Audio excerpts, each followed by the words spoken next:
Hi, and welcome to Group 5's presentation for the Intervention Proposal Project.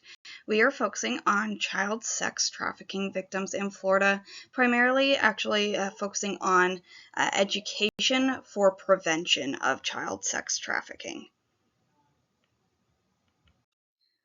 For the analysis of the problem, recruitment into trafficking commonly occurs via trusted relationships, including family members or caregivers, 33%, intimate partners, 28%, and employers, 22%. This exploitation within close relationships complicates the emotional dynamics and often leaves victims vulnerable to further manipulation and control, as well as it being difficult to detect it and intervention. Digital platforms have also emerged as critical arenas for recruitment and exploitation of victims. Social media, chat applications, and online gaming platforms where youth frequently interact have become fertile grounds for traffickers, with traffickers posing as peers or benign online entities to build relationships with potential victims, which can lead to grooming followed by coercion into trafficking. The rise of digital recruitment necessitates robust online vigilance and education programs aimed at both young people and their guardians, teaching them how to recognize and respond to suspicious online behavior and provide strategies for safe internet usage. The tactics of traffickers are increasingly sophisticated, involving just not physical control, but also emotional and economic abuse, alongside threats not to just themselves, the victims, but also their loved ones, which also makes it more complicated. Now for the analysis of the population. In 2022, the number of verified victims decreased to 354 from the 377 that were verified in 2021.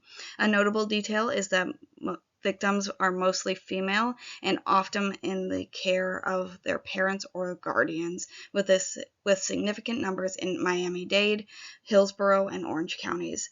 These statistics inform the scope of the problem, emphasizing that interventions should be directed where they are most needed, reflecting both local and broader national patterns of victim demographics. Comparison of Florida's child sex trafficking data with national trends reveals a significant regional impact, particularly affecting African American or Black and Latinx communities.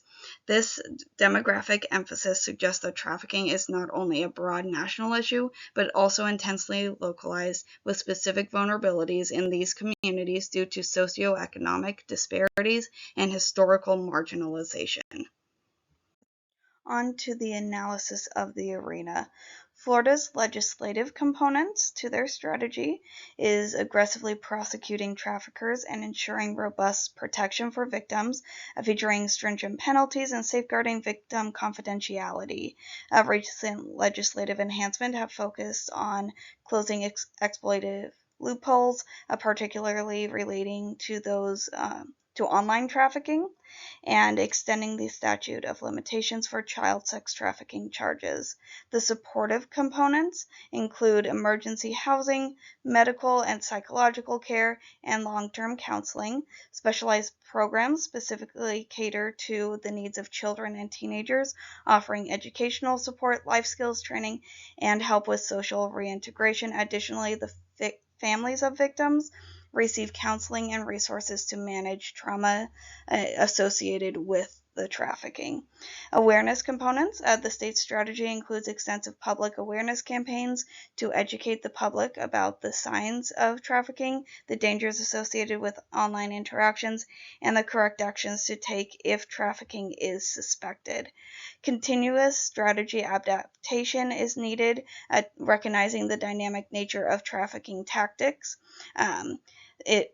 Florida's strategy is adaptively updated to counter new methods employed by traffickers, especially those leveraging digital platforms.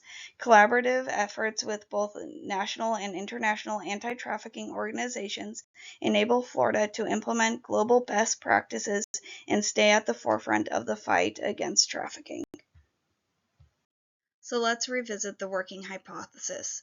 So the identified factors for being at risk of sex trafficking include socioeconomic vulnerabilities, childhood abuse, lack of social support, and structural inequalities, which are crucial in understanding the multi-layered nature of trafficking and its persistence. And the result, an enhanced intervention strategy is proposed, focusing on culturally sensitive digital safety education programs targeted at identified trafficking hotspots such as the Miami-Dade, Hillsborough, and Orange counties, and vulnerable communities across Florida. This approach aims to tackle the root causes of child sex trafficking by educating potential victims and communities about the dangers and signs of trafficking. By enhancing awareness and understanding through these targeted educational initiatives, the strategy is expected to significantly decrease the incidence of child sex trafficking in these high-risk areas. So the working intervention hypothesis is as such. If education that is culturally sensitive is implemented in identified trafficking hotspots and vulnerable communities across Florida, then the incidence of child sex trafficking will decrease.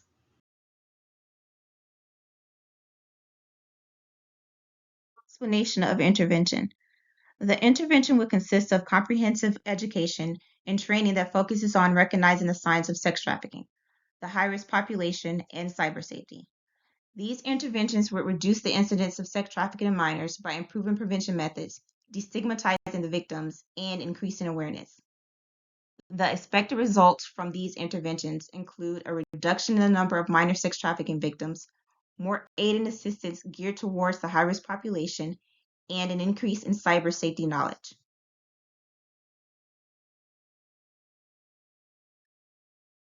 Intervention hypothesis. If we can do the following, provide comprehensive educational programs and training concerning sex trafficking of minors for law enforcement officials, healthcare providers, educators, and hotel staff, implement outreach programs for minors who are at high risk of sex trafficking, promote public awareness campaigns, advocate for digital and cyber safety educational programs for parents and minors, the expected results would be an enhanced ability to recognize the signs of sex trafficking, an improvement in appropriate responses, and a reduction in the number of victims. Risk reduction in sex trafficking of the vulnerable population, increased knowledge of the community concerning sex trafficking of minors and solutions to prevent it, and an increase in the number of minors and parents who recognize predatory online behavior and ways to avoid, prevent, and report it. Solution to the problem. Evidence reveals that sex trafficking of minors is a crime that is difficult to recognize because of a lack of knowledge concerning the issue. Many individuals use stereotypes to guide their understanding. For instance, many think crimes are usually committed by strangers and that minors are willing participants in the crimes. As a result, some efforts for educational and awareness workshops and programs have been initiated to inform community members, law enforcement officials, healthcare providers, educators, and hotel staff about sex trafficking. Also, there's evidence that sex trafficking of minors presents issues of complexity due to the cyber and digital activity that is often used to commit the crimes. Therefore, a set of interventions is proposed to focus on increasing the comprehension of community members, law enforcement officials, healthcare providers, educators, and hotel staff. The first set of interventions will be directed toward law enforcement officials and the parents of minors. Proposed solution to the problem continued. Training concerning how to prevent, recognize, and respond to sex trafficking of minors for law enforcement officials. Supplement the current established training for sex trafficking of minors with more intensive and comprehensive training. Educate law enforcement officials about minors who are at high risk of being sex trafficked. Implement training that is collaborative, that includes community members, policymakers, law enforcement officials, and nonprofit organizations. Promote digital and cybersecurity for parents of minors. Implement online safety programs for parents and children. Provide free community workshops on the dangers of online predators. Provide counseling services for families who have been victimized by predatory online practices.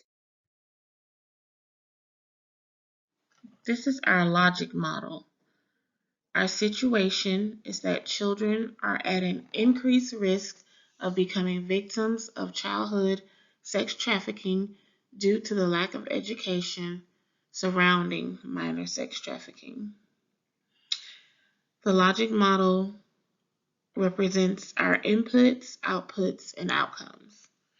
Our inputs, which represents what we would invest, and those includes funding, staff, volunteers, time, research, materials, equipment, technology, and partners. Our outputs include our activities and participation. The activities section represents the things that we would include, and those are developing a curriculum or toolkit that teaches minors and their caregivers warning signs and ways to recognize minor sex trafficking, implementing outreach programs and services for minors who are at risk, training workshops that provide comprehensive educational programs, and providing assessments and counseling services. For our participants, we have two groups of participants. The first group we have are the youth ages 17 and under, along with the parents and guardians of the youth. Our second set of participants represent those that come in contact with children for work, such as law enforcement agencies, teachers, child care workers, hospital workers, and social service agency workers whose job works with children. Next, the next section is our outcomes, which is the results. So for our short-term results, we have that youth and their families become empowered to create safer communities once they've been educated. There will be an increased knowledge of how to recognize the warning signs of minor trafficking and understanding of local programming services. There will be an increased ability to recognize and properly respond to sex trafficking of minors when suspected by agencies such as law enforcement. And there will be an increased knowledge of cyber safety in high-risk populations. There will also be many stereotypes that will be debunked, and the true knowledge of minor sex trafficking will be gained. An example of that would be how many people think that the majority of sex trafficking of children happens with strangers when that isn't true. The majority of sex trafficking of minors or inappropriate things that happen with minors actually happens with people that the family and the children already know. So it is important that those stereotypes be debunked during the educational sessions. Our medium outcomes would be that youth and families will have a better awareness of how to look out for predators as well as victims, that there will be an increased number of youth and families that seek out programs and services, whether they're preventative programs and services or services for victims that have already experienced sex trafficking. More aid will be geared toward prevention, more training of all staff and personnel at agencies that work with children. There will be stronger consequences for perpetrators of minor sex trafficking, and that there will be increased services for minors that are high risk and past victims, to include assessments and counseling. And we feel as though all of these outcomes or results will lead to the long-term and main outcome, which is that the incidence of child sex trafficking will significantly decrease. And that's through education, basically. And those people that work with children will have a better understanding and knowledge base of how it happens, where it happens, the hot spots, all the information that, they typically wouldn't know unless you were trained. There are also assumption and external factors that come into play.